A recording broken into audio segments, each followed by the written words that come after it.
Olá, sejam bem-vindos ao programa Conectando. E a partir de agora você está sendo conectado com a palavra de Deus. Então, roda a vinheta.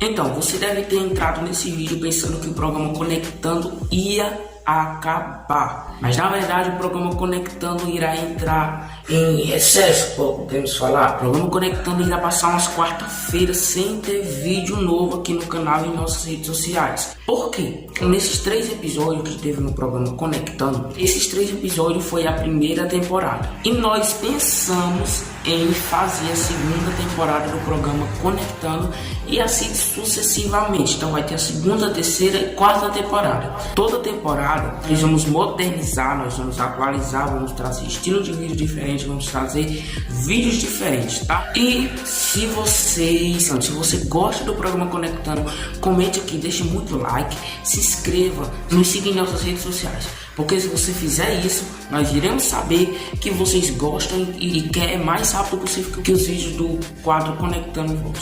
Comente aqui, que eu quero que a segunda temporada volte logo do programa Conectando, que nós iremos trazer o mais rápido possível.